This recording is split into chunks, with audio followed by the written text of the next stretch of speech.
Está no ar, Aldeias e Quilombos.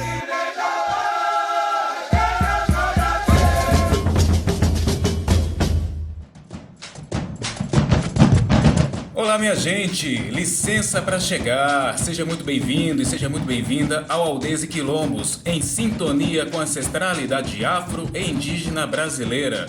O programa Aldeias e Quilombos é uma produção da sociedade civil apoiada pelo edital de ocupação da programação da Rádio Freicaneca FM e tem também o apoio do Fundo Pernambucano de Cultura, o FUNCultura. Meu nome é Bruno Vieira. E eu sou Manuela Lira. Estamos aqui toda semana na proposta de dar visibilidade a iniciativas, pessoas, grupos e instituições que lidem com a pauta negra, quilombola e indígena no Brasil. Nós estamos no Instagram e no Facebook. Só buscar a gente lá, Aldeias e Quilombos. No programa de hoje a gente vai falar sobre a comunidade quilombola de Conceição das Crioulas, em sintonia com a ancestralidade afro-indígena brasileira. Aldeias e Quilombos está no ar. A chegada de 6 negras, possivelmente escravas libertas, ao sopé da Serra do Umã, marca a fundação de Conceição das Crioulas, comunidade remanescente de quilombo localizada em Salgueiro, município do Sertão, do estado de Pernambuco, que fica a 550 quilômetros da capital Recife. Essa história é narrada pelos mais velhos, uma vez que documentos escritos são bastante escassos, vem sendo reconstruída desde a década de 1980. Com uma história que data do início do século XIX, o quilombo é local de luta, resistência e organização social e política constantes. No dia 24 de agosto de 2023, estivemos visitando o quilombo Conceição das Crioulas, localizado na zona rural de Salgueiro, sertão central de Pernambuco. A nossa equipe viu de perto as necessidades da comunidade e trazemos para as ondas sonoras 3 lideranças mulheres que atuam fortemente hoje para as melhorias do quilombo. O Aldeias e Quilombos de hoje vem resgatar a história da comunidade, onde a ancestralidade de liderança forte passa de geração a geração e segue resistindo ao descaso do poder público com as reais necessidades da comunidade. Quem vai começar trazendo uma reflexão para a gente é a professora Fabiana Venceslau. Eu sou Fabiana Venceslau, é assim que eu me identifico, né? Sou quilombola de Conceição das Crioulas e sou professora quilombola. Então, em Conceição das Crioulas, as mulheres, elas são protagonistas, estão à frente nos mais diversos espaços de lutas e de resistência e de enfrentamento. Eu escolhi lutar por meio da educação. A gente sempre está em todas as atividades, a gente fala sobre tudo, mas tem uma pauta que a gente está mais à frente, está mais ligada. Eu, enquanto professora, a pauta que eu estou mais à frente é a pauta da educação. Então, Conceição das Crioulas é uma comunidade que até 1995 a gente só tinha escola de 1ª a 4ª série. Então, quem queria continuar estudando ou teria que sair da comunidade, e muita gente saiu para estudar, principalmente as mulheres, que saíam para trabalhar na casa das famílias ricas de Salgueiro, para poder continuar estudando e também ajudar a quem ficava na comunidade, as pessoas mais novas que ficavam na comunidade. Eu tive essa realidade em minha família. Minhas irmãs mais velhas foram para a cidade trabalhar na casa de famílias ricas para poder continuar estudando e ajudar a sustentar a gente, que era mais novo, mais nova, né? E aí, depois de 95, em 95, no caso, foi construída a Escola Municipal Quilombola Professor José Mendes, e foi o que fez a diferença no quilombo, né? No que diz respeito à educação. A escola Professor José Mendes, a gente disse que é o marco, foi o marco, né, da transformação na comunidade por meio da educação. Foi a escola que foi construída para o ensino de sexto ao nono ano, hoje, no caso, na época, quinta a oitava série. E depois, nesse mesmo prédio, a gente lutou para conseguir a extensão, né, a extensão com o ensino médio. Conseguimos a extensão, o povo da comunidade pôde terminar o ensino médio na comunidade, mas para a gente a extensão não era o ideal. O ideal seria uma escola de ensino médio que oferecesse e ofertasse o ensino médio ao povo da nossa comunidade. E aí a gente, em 2012, a Escola Estadual Quilombola Professora Rosa Doralina Mendes começa a funcionar, fruto dessa luta, né, para ter todas as modalidades de ensino na comunidade. Então, eu sou fruto dessa luta, porque eu terminei o ensino médio aqui em Conceição das Crioulas e como é de costume nas escolas nossas, a gente é chamada a estar na luta, a gente é chamada à militância ainda nas salas de aulas, quando a gente está estudando. E eu fui chamada a estar na luta, a estar na defesa da nossa educação e de outras políticas públicas ainda quando eu era estudante. E a partir daí quem atende ao chamado começa e nunca mais para, vai dando continuidade à luta de outras pessoas que vieram antes da gente. Então, hoje, se eu posso falar, inclusive agora, se eu estou podendo falar, porque outras pessoas lutaram aqui em Conceição, principalmente outras mulheres lutaram para que hoje eu pudesse, inclusive, falar, para que hoje eu pudesse, inclusive, existir, né? Então, a gente que é mais novo, que faz parte de uma geração mais nova, a gente tem que entender e levar adiante essa luta. A gente não pode pensar, eu estou aqui, eu sou quilombola, mas eu não tenho nenhuma responsabilidade. Eu faço o que eu quiser, eu vivo do meu jeito e vivo de forma individual. Quilombo é coletividade, quilombo é enfrentamento, quilombo é luta e quilombo é resistência.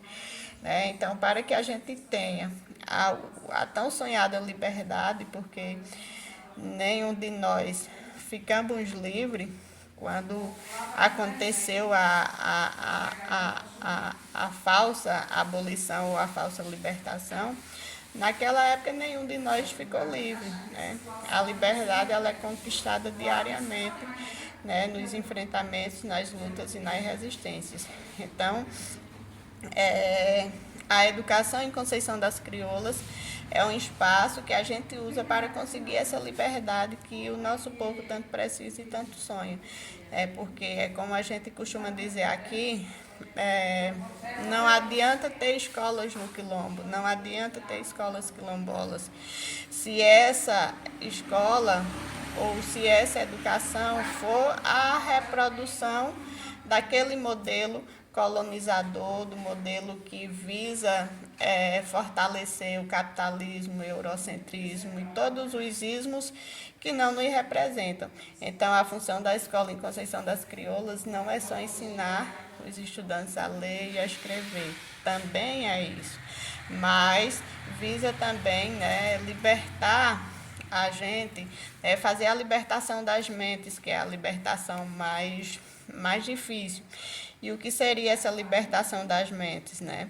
É fazer com que o nosso povo entenda, né, quem a gente é, de onde a gente veio, para que a gente continue andando e lutando de cabeça erguida.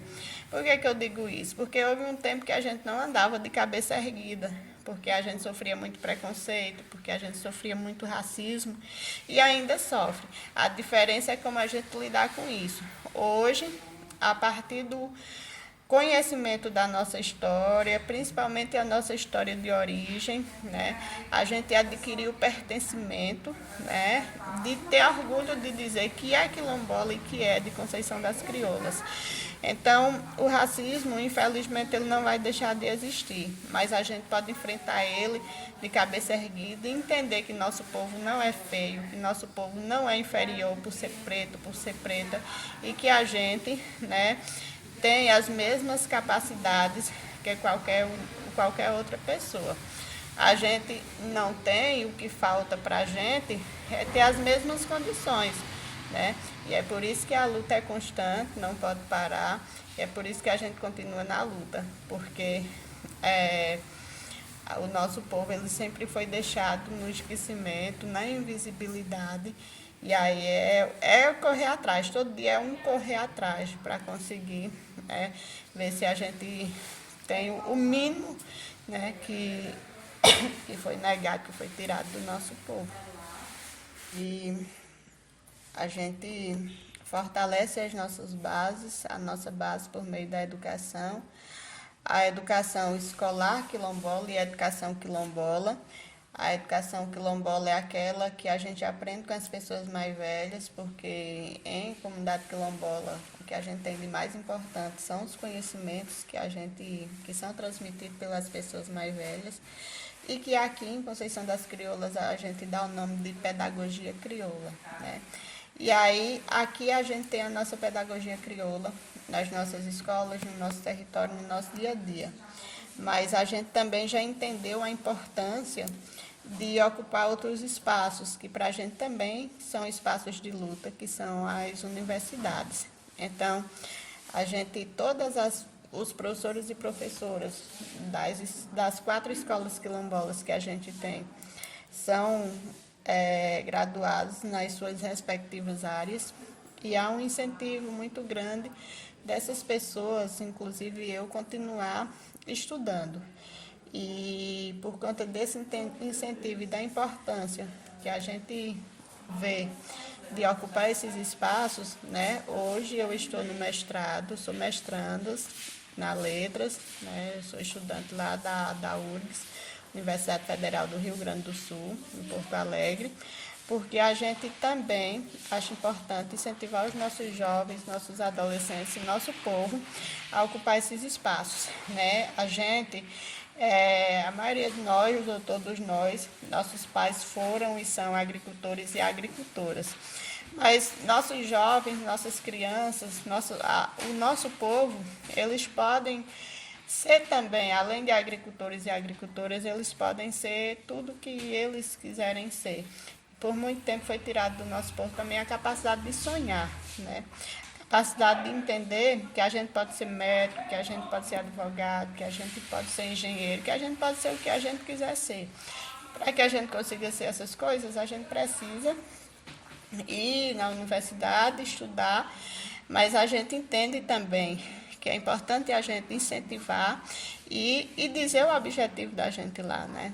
O objetivo da gente lá, o primeiro objetivo é continuar contando a nossa história, porque se a gente não for para lá para contar a história do nosso povo, para levar as nossas histórias que não estão lá nas universidades, não faz muito sentido a gente ir. A outra coisa é que, se a gente vai lá para conseguir um título de advogado, de engenheiro, mas se a gente não usa esse conhecimento depois para ajudar o nosso povo, também não tem muito significado para a gente. Então, e a outra parte, que também é importante, né? No caso, eu, enquanto mestranda, eu estou lá contando a minha história, e a dissertação que eu vou escrever como trabalho final, não poderia ser outra coisa senão eu escrever elementos, contar aspectos da minha comunidade. Então, eu costumo dizer na universidade que eu não sou uma pesquisadora, eu sou uma contadora de histórias do meu povo. E se isso me torna uma pesquisadora, tudo bem.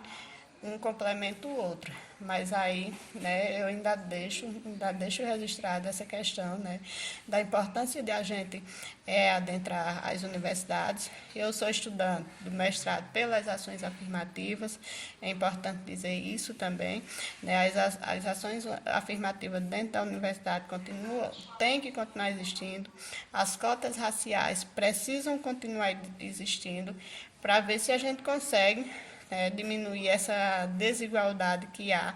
E essa desigualdade que há não é porque a gente não tem capacidade de adentrar esses espaços, não é porque a gente nunca esteve nesses espaços porque a gente não tivesse capacidade, mas é porque houve uma negação muito grande, né? Desde o processo de abolição da escravidão até então. Então, é preciso a gente fortalecer essas ações afirmativas, né, que visam diminuir um pouco dessa desigualdade, que eu individualmente falando, acho que nada vai conseguir, mas diminuir essa desigualdade. Mas essas políticas são importantes para que a gente ao menos amenize esse atraso ao qual o nosso povo foi submetido, ao qual o nosso povo enfrentou e vai continuar enfrentando por muitos anos ainda, infelizmente. Nós vamos para um rápido intervalo e já já voltamos. Estamos apresentando Aldeias e Quilombos. Voltamos a apresentar Aldeias e Quilombos. De volta com Aldeias e Quilombos. Se você tem sugestão de pauta, quer divulgar o trabalho de uma pessoa quilombola indígena, fala com a gente. O nosso e-mail é aldeiasequilombos@gmail.com. No nosso segundo bloco, a gente continua com bate-papo sobre a comunidade quilombola de Conceição das Crioulas, localizada em Salgueiro, sertão central de Pernambuco. Quando a nossa equipe chegou no Quilombo Conceição das Crioulas, no dia 24 de agosto de 2023, descobrimos que a comunidade estava há 3 meses sem água na torneira e vários moradores estavam com o nome sujo no SPC, pela Compesa por falta de pagamento. Quem vai falar um pouco dessa história, da história do seu povo e fazer essa grave denúncia, é a agricultora e artesã Valdeci Oliveira. Eu sou Valdeci Maria da Silva Oliveira, quilombola de Conceição das Crioulas, aqui no município de Salgueiro, né? Eu nasci e me criei aqui, passei alguns 10 anos fora, na cidade de Salgueiro, mas logo voltei, né? E essa é a minha terra, é a minha família, é os meus antepassados, né? Todo dessa comunidade, né? E aí hoje eu sou mãe, eu tive 3 filhas, faleceu uma com 18 anos, com leucemia, em 2009. Em 2010 eu passei por um acidente que me deixou paraplégica, estou numa cadeira de roda, né? Estou hoje com 59 anos, né? Sempre fui militante do movimento social, né? Me engajei primeiro no movimento de mulheres trabalhadoras rurais, né? E logo em seguida na Associação Quilombola de Conceição das Crioulas, a QCC, onde faço parte da Comissão de Geração de Renda, que trabalhamos com o artesanato e outros trabalhos, mas também a Comissão de Mulheres, né? Então, é falar um pouco de mim, é falar um pouco da minha alegria de pertencer à Conceição das Crioulas, né? Um lugar de mulheres que tem uma história de força e resistência, né? A gente tem registro das negras que chegaram aqui na comunidade de 1802, a gente tem um registro, né? E a gente somos descendentes dessas mulheres e vivemos na luta pelo território, mas também por política pública para o desenvolvimento sustentável da comunidade, né? Até 95, nós só tinha escola na comunidade até a 4ª série. Em 95, a gente teve a primeira escola de 5º ao 8º anos, né? E hoje a gente tem ao ensino médio, né? Temos uma escola quilombola dentro de Conceição das Crioulas, né? Nossos professores e professora são da comunidade, né? A maioria tem curso, são concursados, né? E a gente trabalha para contar a história da comunidade, né, dos nossos antepassados, da nossa cultura, dos nossos trabalhos com artesanato, da nossa vivência com a terra, né? E, e a gente tem muita coisa boa, interessante para ser divulgado, né? Temos o artesanato, temos 3 linhas principais do artesanato de Conceição, que é o algodão, o caruá e o barro. Com esse a gente faz vários produtos, né? Tanto do caruá como do algodão. O algodão a gente trabalha com as roupas que contam o bordado, a história da comunidade, a história dos embuzeiros, são plantas sagradas para nós.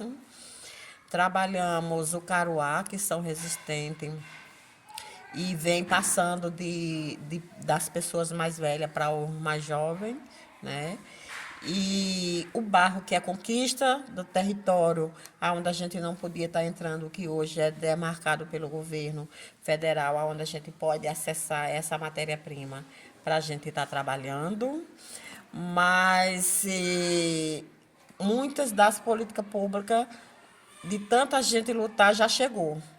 Mas a gente tem muito a desejar. E uma das coisas é principal, mais necessário, que é a água, né?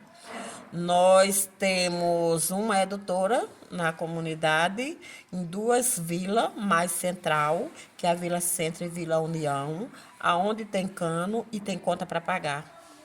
E nossos nomes no SPC, mas não chega a água. Então, essa é uma situação precária, difícil. Ninguém imagina que amanheceu o dia e você não tem água para escovar os dentes, você não tem água para fazer um café. Mas acontece com muitas pessoas aqui dentro da comunidade. Quem pode, faz uma vaquinha e a gente compra um pipa e divide 1.000 litros para um, 1.000 litros para outro, a gente pagando. E quem não tem, sofre muito mais, né? Que a maioria não tem. Então, essa é uma situação complicada. A gente briga, a gente faz baixo-assinado aqui na comunidade, a gente vai para o município, reivindica isso, a gente faz passeada na rua, a gente fecha, vai para a Compesa, a gente vai para vários espaços e até agora não tem nada resolvido, né? Então, esse momento, eu acho interessante que essas coisas também sejam mostradas para o mundo, porque nós somos cidadãos, a gente paga o nosso imposto, né? E a gente precisa desse bem precioso que é a água, né? Então, não dá mais para ficar esse sofrimento ou essas coisas só aqui, bem dizer, em 4 paredes, em Conceição das Crioulas. Ela tem que sair, elas têm que ser ouvidas, né? Porque a situação de nós, moradores aqui de Conceição, não é fácil, né?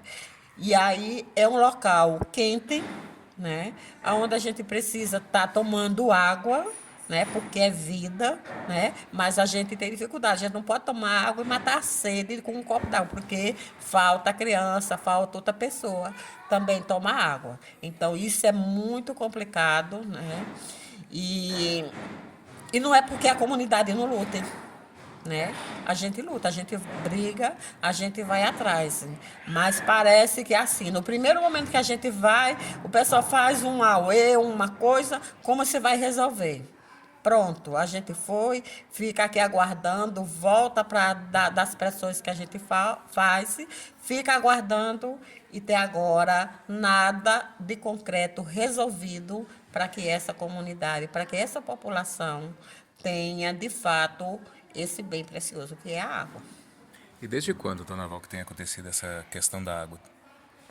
Sempre, né? Sempre. Sempre, porque a gente... Qual é o momento melhor? Quando chove, né? Melhora a situação um pouco, em que é água dos reservatórios, mas as águas também secam.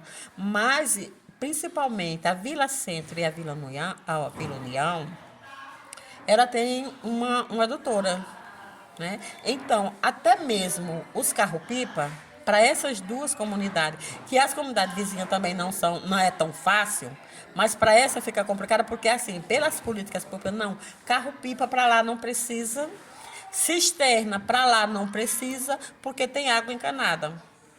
Então, o cano não vai resolver a nossa situação, Não adianta ter cano, mas não ter água, né? Então, isso já rola há muitos anos, que a gente vê. Um momento chega de tanta pressão, aí vai lá, para assim, pronto, chegou uma semana, cala a boca deles, né? Mas depois, não dá, né? A gente tem que continuar brigando por isso, né? E a gente quer que seja resolvido. Em época de campanha, chegam aqui, né, alguns candidatos, a gente tem visto muito isso, vai nas comunidades, promete, depois desaparece, né? Vocês têm alguém aqui dessa região, de deputado, candidatos, assim, que foram candidatos, vereadores, que tenham vindo aqui ao território fazer alguma coisa ou esquece? Vir na comunidade até vem.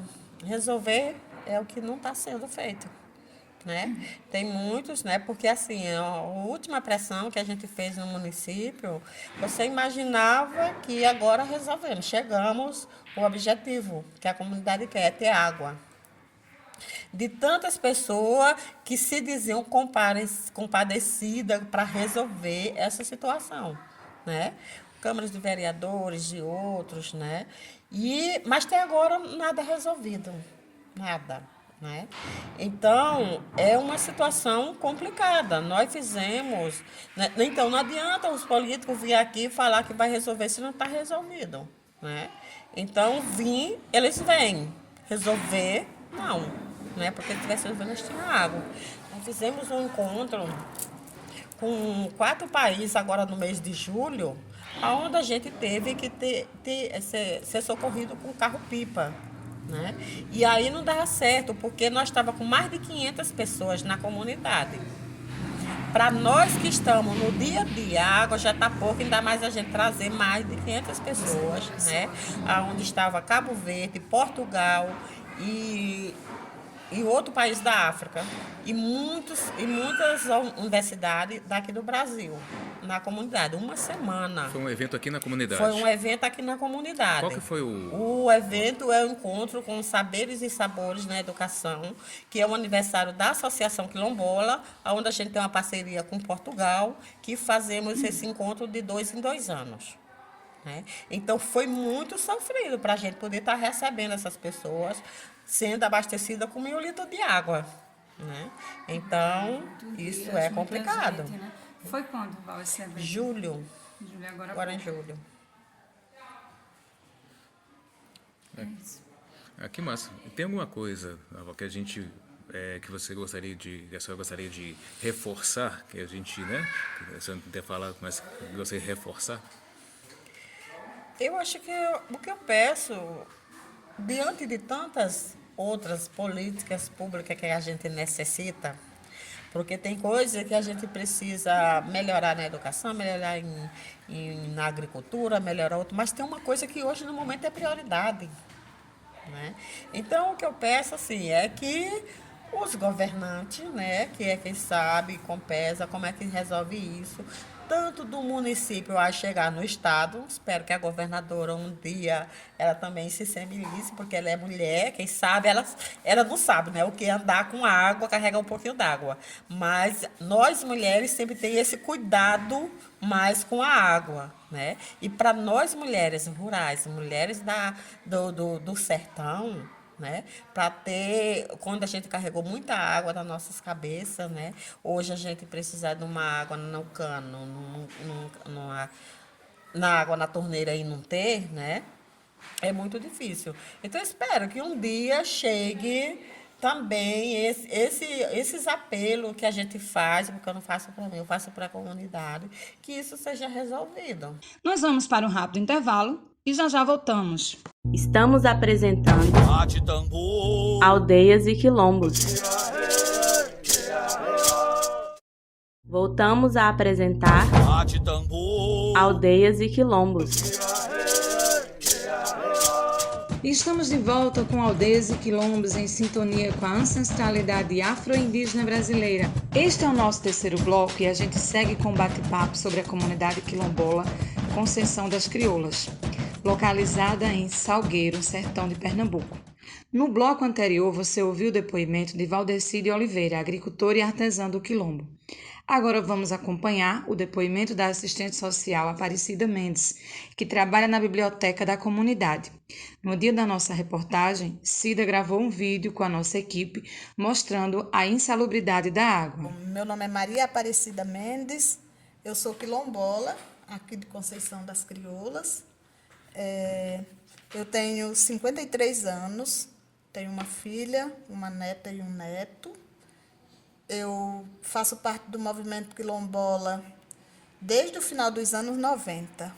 Né? Primeiro, eu comecei participando das atividades do MMTR, que é um movimento de mulheres trabalhadoras rurais, que tem sede em Serra Talhada. Então, eu comecei por esse movimento. Depois, eu participei do movimento sindical, que eu sou... Todo mundo aqui é trabalhador rural, né? Trabalhadora rural. E eu sempre trabalhei na roça. Né? Eu morava numa comunidadezinha chamada Sítio Areia, que fica a uns 4 quilômetros, mais ou menos, aqui do lugar onde nós estamos nesse momento, que é a vila, eu chamo de Vila Centro. Né? Não que tenha outras vilas, né? Mas que é o aglomerado maior. Então, no movimento quilombola, eu comecei a participar no final da década de 90. Era uma luta em que eu aprendi junto com 3 pessoas que ficam muito fortes assim, na minha história, né? 3 que eu considero grandes inspirações, que elas participavam das comunidades eclesiais de base, que era Givânia, João Alfredo e André Lino. Então, de participar de atividades assim, de reuniões, de encontros e tudo mais, eu aprendi com essas pessoas e foi a partir dessa época. Esqueci. Me perdi. Pode ir, depois a gente corta. Esquenta não. Depois vocês cortam, né? Essa comunidade, né? Você diz a sua história, conta a sua história envolvendo a história da comunidade. E realmente, a história nossa, quando eu falo de mim, eu não tenho como não falar da comunidade, né? Eu sou uma eu acho que é a 7ª geração das primeiras crioulas que aqui chegaram, né? Segundo o relato das pessoas mais velhas, essa comunidade ela teve registro oficial em 1802, né? Recebeu o nome de Conceição das Crioulas, por conta do grupo segundo, eram várias mulheres, mas aí aparece nas falas com mais destaque, né? 6 mulheres, e dizem que em algum momento essas mulheres se encontraram com um senhor que vinha com a imagem de Nossa Senhora da Conceição. Por conta disso, o território recebeu o nome de Conceição das Crioulas. As pessoas pensam que é Conceição das Crioulas por conta tem alguma Conceição, mas é por conta de Nossa Senhora da Conceição, que é a padroeira do território. Esse território é mais velho que a cidade de Salgueiro, né? Fazia parte de Cabrobó, me parece. Era Cabrobó, era Belém de São Francisco, né? A jurisdição aqui. Depois, quando Salgueiro se torna cidade, aí Conceição se torna o primeiro distrito da cidade de Salgueiro. Então, é um território antigo, porque se em 1802, período de escravidão, esse grupo de mulheres conseguiu um documento registrado pelo representante da Torre, né, o representante de Portugal, significa dizer que elas estavam aqui há muito mais tempo, porque não é um território que simplesmente foi ocupado. É um território que foi ocupado, porque aí tem os territórios, em várias regiões do Brasil, tem os territórios que chama Terra de Preto, outros que chama Terra de Santo, né? Ou teve territórios que foi fruto de doação, outros foi, enfim, território que foi ocupado mesmo. O nosso não, ele foi ocupado, mas elas tiveram que pagar para viver aqui. E esse pagamento, segundo os nossos antepassados, as pessoas mais velhas, foi feito à base da plantação do algodão, né? Produção do algodão e produção artesanal com a fiação do algodão. Aí dizem que elas pegavam esses produtos e iam comercializar na cidade de Flores. Iam andando para a cidade de Flores. Então, uma história que se fala dos quilombos, né, que são territórios isolados. O caso de Conceição também não se enquadra nesse contexto aí de território isolado. Primeiro porque elas fizeram contato, né? Elas trabalharam e para elas saírem, elas precisavam ter contato com a cidade. Então, havia esse contato com o externo, com outras regiões. Aqui também, né, contam as pessoas mais velhas, que aqui também era território de passagem. Aqui era um território onde se passavam os que chamam de... A minha avó chamava de comboieiros. Chamava de comboieiros. Pessoas que saíam vendendo, comerciantes que se utilizavam de animais, aí levavam do Ceará para essas outras regiões aí, região de Floresta e também para a região de Flores. O nosso povo falava muito disso. Aqui sempre foi terra de passagem de comboieiro. Também foi terra de passagem de Lampião, enfim. Então, a tese do isolamento para a Conceição das Crioulas nunca existiu.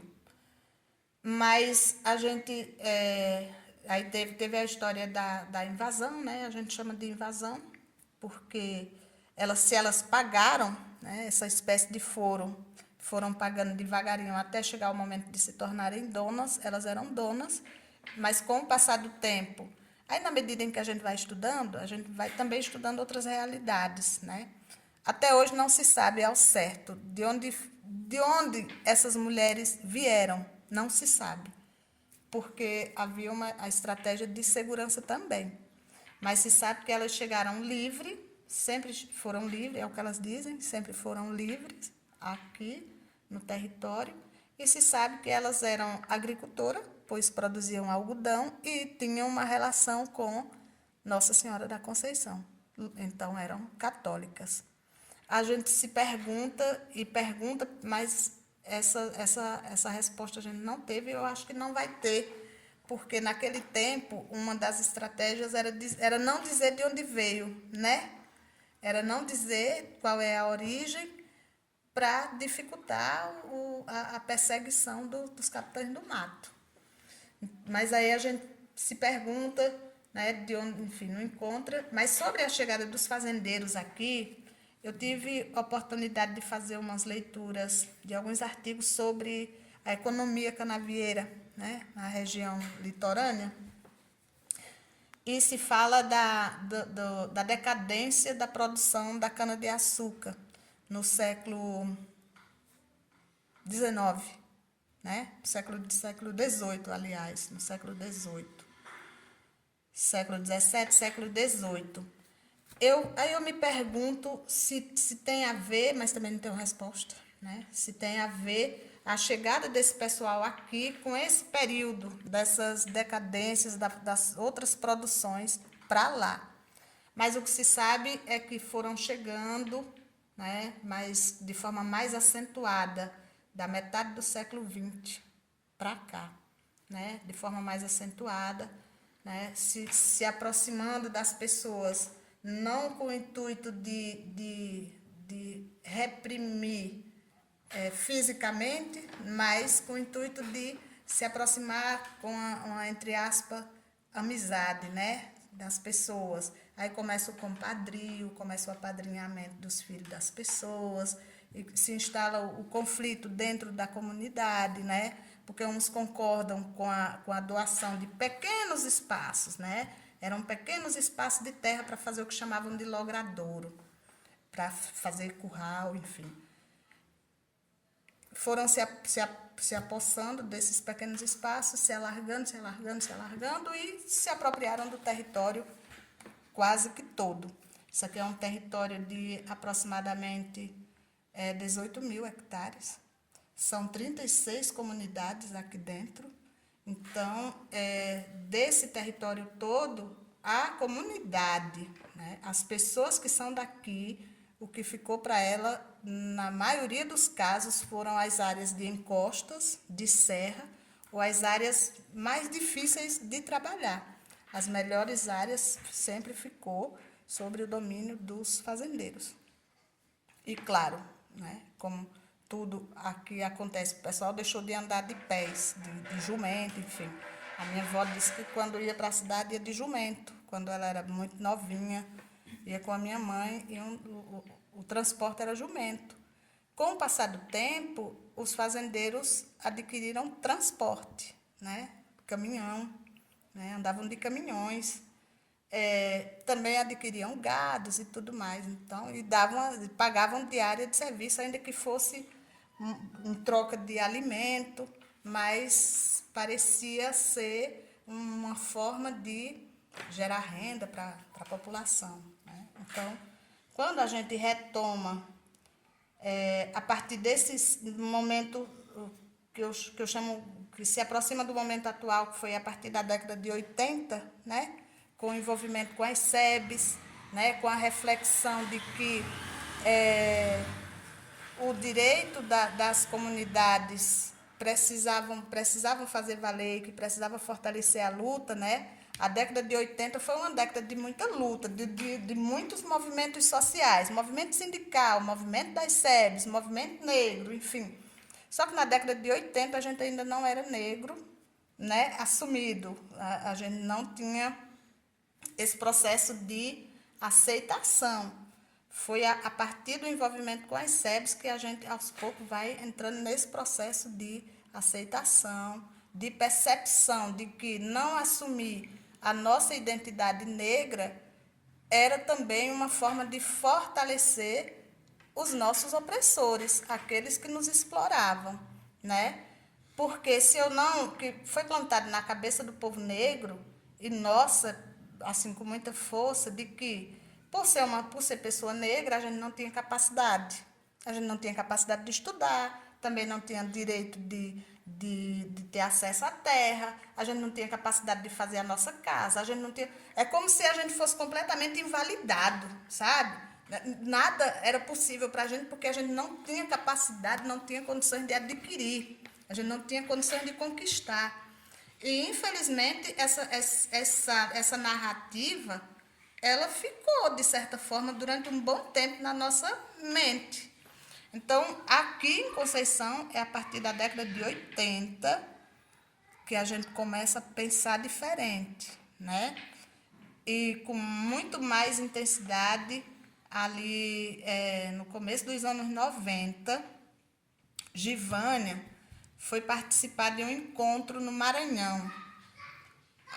Eu, Cida Mendes, não sei os outros, mas eu me vejo uma mulher negra, negra, assim, no sentido positivo, a partir dessa visita que Givânia foi ao Maranhão, participar do Encontro Estadual das Comunidades Quilombolas, lá. E lá ela presenciou aquele povo negro, sabe? Mas um povo negro, assim, aguerrido, um povo negro determinado, brigando pelo acesso ao território, pelo acesso à moradia, pelo direito de vir, sabe? Aquela potência toda. E ela se encanta lá e volta para cá. E aí compartilha com a gente o que aconteceu nesse encontro. E Givânia, ela é uma pessoa que sempre, ela é uma pessoa diferenciada. ela sempre se viu como uma pessoa muito potente, sabe? Uma pessoa muito potente, uma pessoa linda, uma pessoa inteligente. Foi uma daqui da comunidade, ela foi uma das primeiras professoras. Teve outras, né? Mas daqui mesmo ela foi uma das primeiras. E sempre nessa de se valorizar e de trabalhar a autoestima. E com isso ela foi nos inculcando assim, na mente e nós fomos nos vendo como pessoas negras, porque até então a gente se via como negra, a gente sabia que eram negros e negras, mas incapaz, incompetente, enfim. Nós vamos para um rápido intervalo e já voltamos. Estamos apresentando Aldeias e Quilombos. Voltamos a apresentar Aldeias e Quilombos.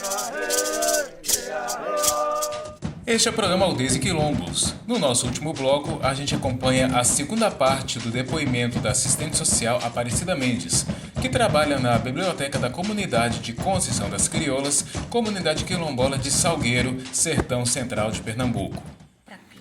As meninas daqui, elas, para se sentir um pouco melhor, elas eram convidadas ou eram solicitadas às famílias para ir trabalhar na casa das famílias da cidade. E iam trabalhar, eu também cheguei aí, mas já foi mais recente, mas muitas iam para trabalhar, para ficar na sombra, para melhorar a pele.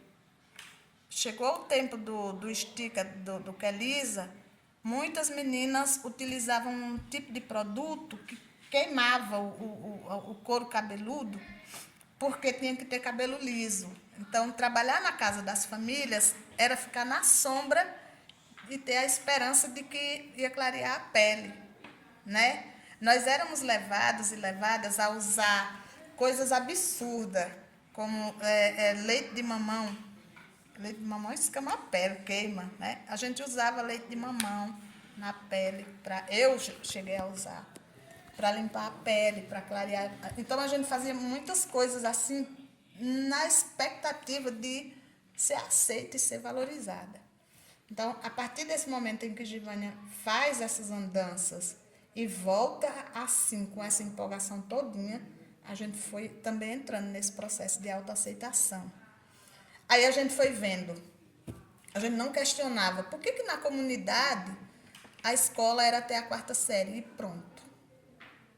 Todo mundo aqui era obrigado a encerrar as suas escolaridades na 4ª série do ensino fundamental, que é o equivalente ao 5º ano, hoje.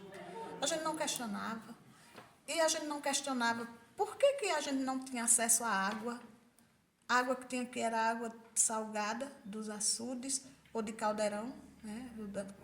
Os reservatórios de pedras nos lajeiros. E a gente não era muito de questionar. A gente não questionava a estrada, a gente não questionava o tipo de moradia, a gente não questionava, não era muito de questionar. Mas a partir daí, do momento em que a gente começa a assumir a nossa identidade negra, começa a analisar a forma como a gente era tratada aqui pelo poder público, né? Uma comunidade que mora muita gente, mas não tem acesso à educação de qualidade, né? Em que a escola ensina para nós que o que é nosso não vale nada, né? O que vale é o que vem de fora, né? Onde o médico vem à comunidade a cada 4 anos, quando se aproxima da eleição, onde a gente mora nas casinhas de taipa e boa parte das pessoas morre com doença de Chaga, porque é acometida da doença do barbeiro. Enfim, e aí a gente começa a se dar conta de tudo isso e também começa a observar as visitas das pessoas, né? As pessoas começam a nos estudar e a gente também começa a querer saber qual é a razão desses estudos, qual é a razão dessas visitas. Eu sei, minha irmã e meu irmão, minhas irmãs e meus irmãos, é que daí para cá nós passamos a ser um povo briguento, sabe? Passamos a ser um povo assumidamente negro. Eu acho que a melhor coisa do mundo que a gente faz é assumir a nossa identidade negra. É a gente saber qual é o nosso lugar na sociedade. Quem somos nós? Qual é o lugar que a gente ocupa na sociedade? Porque aí a gente vai ver, eu sou uma pessoa negra que tem o direito à saúde de qualidade, a gente vai brigar por isso. Eu sou uma pessoa negra que tem o direito à educação de qualidade, aí a gente vai brigar por isso. A gente vai para cima e a gente vai ocupar os espaços. Hoje, Conceição das Crioulas, que naquela época tinha a escola de 5ª a 8ª série, hoje nós temos ensino infantil, ensino fundamental 2, ensino médio. Estamos lutando por uma extensão de uma universidade aqui. Eu vejo isso como algo assim fantástico, sabe? Nós aprendemos a sonhar e aprendemos a buscar. Nós hoje temos na comunidade uma equipe de estratégia de saúde da família. Não é ainda como a gente gostaria que fosse, mas já tem. Nós temos o território coberto por agente de saúde. 100% do território. Falando ainda das escolas, todos os professores dessa comunidade hoje são daqui. São os filhos daquelas meninas que eram levadas para a cidade para trabalhar na casa da família da cidade, em troca de sabonete, de shampoo, de roupa dos filhos dos patrões, das patroas, para ter uma perspectiva de vida diferente. Então, hoje, os filhos dessas mulheres e desses homens que eram levados a migrar para São Paulo, para as periferias da cidade, para trabalhar de servente de pedreiro e outras coisas mais, ou então ficar largado para lá, são eles que estão nas escolas, lecionando, são professores e professoras. Quando eu voltei para a escola, eu, Cida Mendes, voltei para a escola em 95, porque eu sempre tive o sonho de estudar, e eu fui dessas pessoas que não estudei, não consegui estudar no tempo, porque não tinha, né?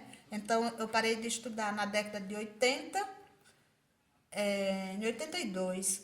Eu voltei para a escola de novo em 95, já casada, enfim, passando por um monte de situação, mas eu aprendi com esse povo, a partir desse processo de autoaceitação da identidade, eu aprendi que eu tinha direito, mesmo com a idade já não mais tão jovem, mas eu tinha direito de continuar estudando.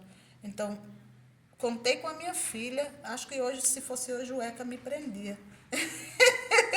O Conselho Tutelar me prendia, porque eu precisei deixar minha filha dentro de casa, né? Que aí também teve situação que eu tive que ir para a cidade, e aí eu tinha que deixar minha filha dentro de casa, com a comidinha pronta, sozinha, porque eu precisava estudar, precisava trabalhar durante o dia e estudar durante a noite. Então, contei com ela, ela não reclama disso, ela também se inspirou, estudou, mas eu fiz o ensino fundamental, que era o sonho dos sonhos, era fazer a 8ª série. Nossa, eu achava que se um dia eu conseguisse fazer era a 8ª série, que é quando a gente conclui, né? Se um dia eu conseguisse, estava realizado o meu sonho. Aí realizei o meu sonho de fazer o ensino fundamental. Aí nasceu o sonho, que o sonho de preto é gradativo. Não é sonho de negro, não é assim. O da agora tudo bem, mas da minha época, da minha juventude, a gente vai sonhando paulatinamente, né? É de acordo com o que é possível. Então, quando concluí o ensino fundamental, aí nasceu o sonho de fazer o ensino médio. Fizemos o ensino médio, formamos um grupo de pessoas, eu e mais duas primas, uma prima e 2 primos. Formamos um grupo e nós éramos os professores e as professoras de nós mesmos. Fizemos um supletivo que não tinha internet, não tinha TV, não tinha nada, era nós mesmos. Fizemos o ensino médio. Depois conseguimos fazer o ensino superior. Hoje eu tenho mestrado. A minha prima terminou o mestrado também, essa que estudou junto comigo.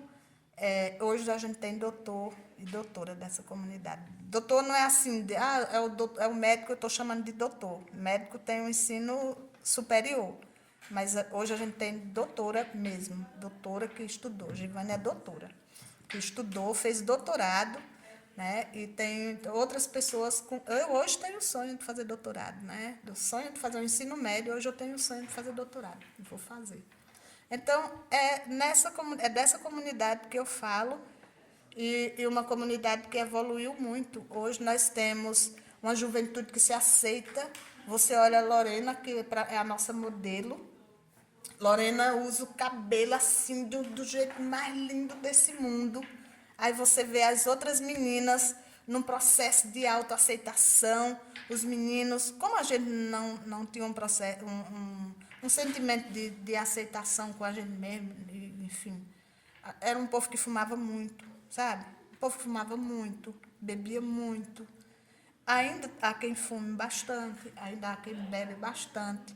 Mas a coisa mais linda que eu acho hoje é ver as meninas abrir o sorrisão, mostrando os dentes, sabe? Quantas vezes na vida, quantas vezes que eu ri com a mão na boca para ninguém ver meus dentes, porque eles eram feios. Quantas vezes eu fiquei presa dentro de casa com vergonha de sair porque eu era uma pessoa feia. Então, e eu tinha consciência que nunca ia ser bonita. Então, a alternativa era ficar dentro de casa. E eu entendo que nós passamos por uma revolução assim gigantesca. Hoje essa comunidade, as meninas saem por aí, desfilando a beleza. Lindas, lindas. Os meninos também. Hoje os meninos e as meninas querem estudar, né? Querem fazer, eu substituí os professores um dia desse, e eu fiz o baú dos sonhos com esses meninos. E eu me encantava de ver as meninas dizendo, eu quero fazer advocacia, eu quero estudar direito, eu quero ser juíza, eu quero ser médica, eu quero ser veterinária, sabe? Um monte de sonho. Então, eu espero sinceramente que o poder público olhe para as comunidades quilombolas, olhe para os jovens e para as jovens quilombolas, com o objetivo de fazer com que as pessoas cresçam, que elas evoluam, que elas possam ser o que elas quiserem, né? Mas que dê condições para isso. Este é o programa Aldeias e Quilombos e você ouviu a conversa com Cida Mendes, assistente social e responsável pela Biblioteca de Conceição das Crioulas, comunidade quilombola de Salgueiro, sertão de Pernambuco. Durante todo o dia em que tivemos produzindo o nosso programa no Quilombo, fizemos alguns posts nas nossas redes sociais denunciando a situação calamitosa da falta de água e do absurdo que é você não ter um serviço e ter o nome sujo no SPC pela Compesa. Após nossas postagens e mobilizações junto à imprensa, a comunidade recebeu mais uma vez promessas da gestão municipal de Salgueiro e de gestões da Compesa. No dia 29 de agosto, seguiram em protesto. A água chegou na torneira, porém já faltou de novo. E no momento a comunidade fica sem saber quando vai ter água em casa. A gente quer destacar, isso não é favor da prefeitura ou do governo do estado. Ter água em casa é um direito de todos. Água é direito básico e essencial para a manutenção da vida. Imagina você morar numa região quente, que a temperatura média é de 33 graus e você não poder se hidratar, fazer sua higiene pessoal e da sua casa você não ter acesso ao direito básico. A gente vai seguir monitorando essa situação e denunciando o que for necessário para uma melhor qualidade de vida da comunidade. O povo quilombola quer direito à terra. O povo quilombola tem direito à água.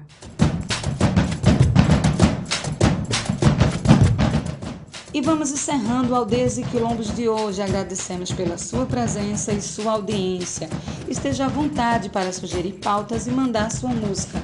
Nosso e-mail é aldeiasequilombos@gmail.com e tem o nosso Instagram também. Segue a gente lá, @Aldeias e Quilombos. O programa tem a produção e apresentação de Manuela Lira e de Bruno Vieira. O programa Aldeias e Quilombos é uma produção da sociedade civil apoiada pelo edital de ocupação da programação da Freicaneca FM e tem o incentivo do Fundo Pernambucano de Cultura, o Funcultura. Até a próxima semana. Você ouviu Aldeias e Quilombos.